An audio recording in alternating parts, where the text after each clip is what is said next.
Na segunda parte da aula pública sobre comunicação e direitos humanos, Ana Luísa responde às perguntas do público da Universidade Metodista em São Bernardo do Campo.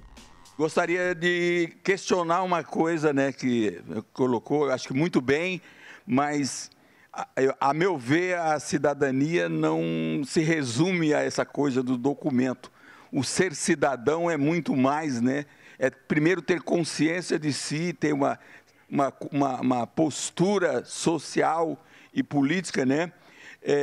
Que altera, inclusive, esse meio social no qual a pessoa vive.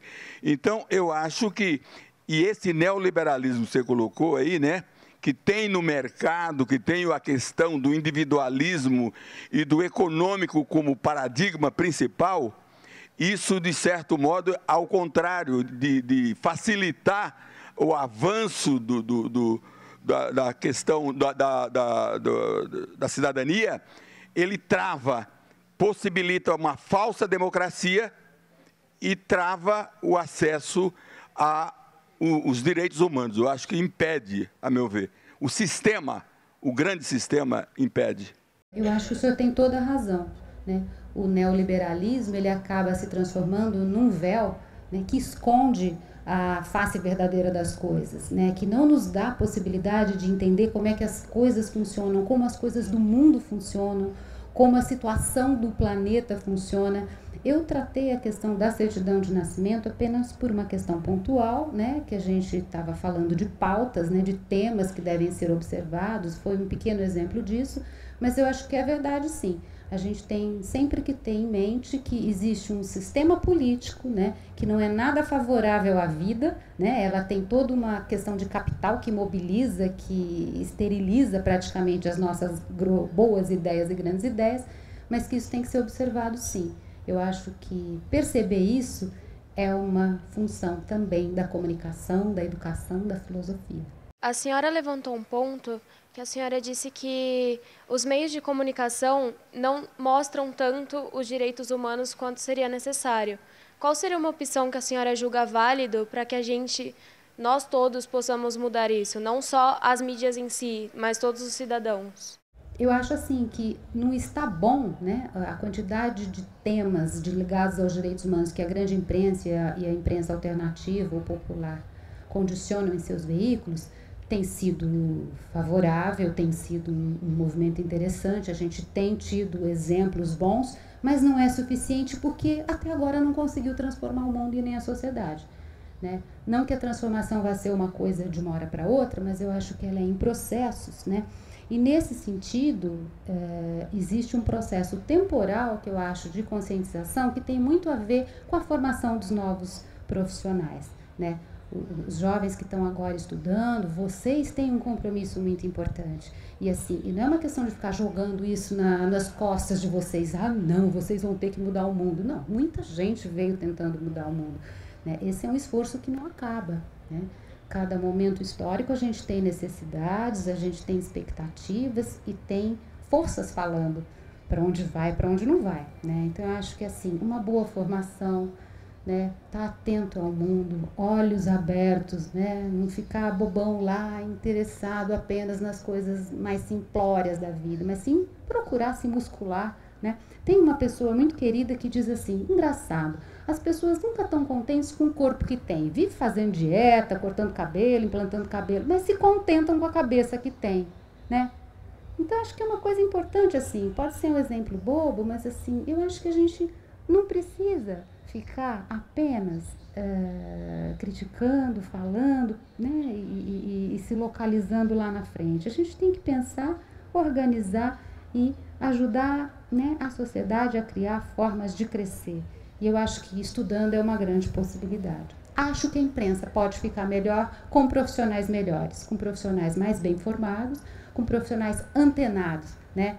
Não só profissionais que respondem a uma determinada lógica lá dentro, fica quietinho, carneirinho. Eu acho que a gente tem que se mostrar ao mundo com todas as potencialidades e belezas que a gente tem como ser humano. De acordo com o que foi exposto, uma comunicação verdadeiramente cidadã tem a ver com a acessibilidade e a aquisição dos direitos, né?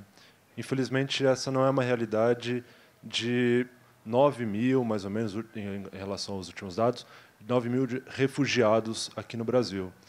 Eles apresentam muitas queixas de que, ao dar entrada num pedido e ao receberem aquele protocolo que serve como documento, eles não conseguem utilizar desse documento para exercer os seus direitos civis e direitos políticos até.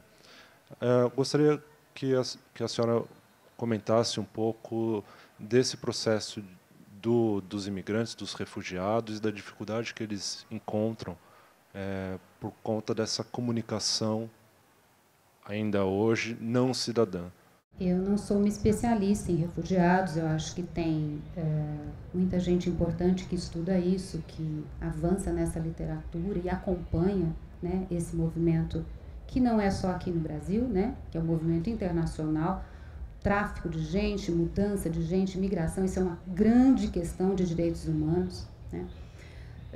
Mas eu acho que, assim, que os estados precisam encontrar formas de lidar com essa situação e também a comunicação precisa encontrar formas de lidar com isso, de chegar até eles. É uma questão bastante complexa, porque existe a questão do impedimento da língua, né?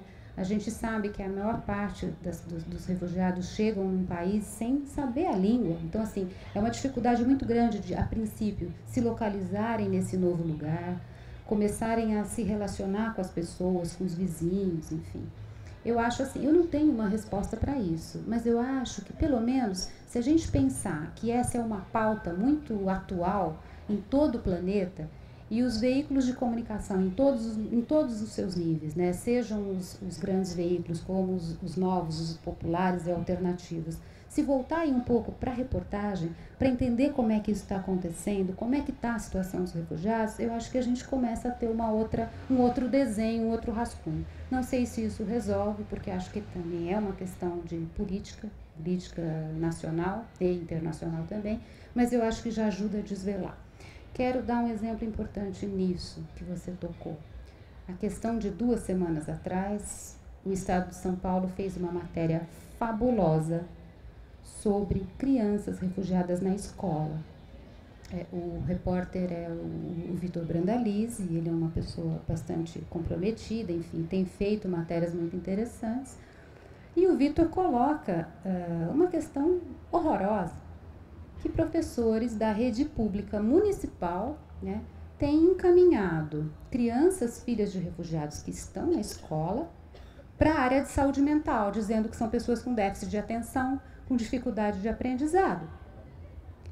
Bom, a coisa muito vai trazendo para a gente várias luzes, vários brilhos. Primeiro, que tipo de professor é esse, né, que não percebe que uma criança que não fala a língua local, não sente da mesma maneira, fica quieta porque não consegue se comunicar, porque tem dificuldade de relacionamento. Obviamente tem bullying em cima disso. É um diferente lá dentro, né? Eu para mim, vejo nessa matéria uma indicação de como as pautas estão assim, bem pertinho da gente, a gente não consegue perceber, porque não são desenvolvidas, digamos assim, né? A gente não conhece porque não sai. Ninguém fala disso de uma forma mais objetiva, mais socializada, né?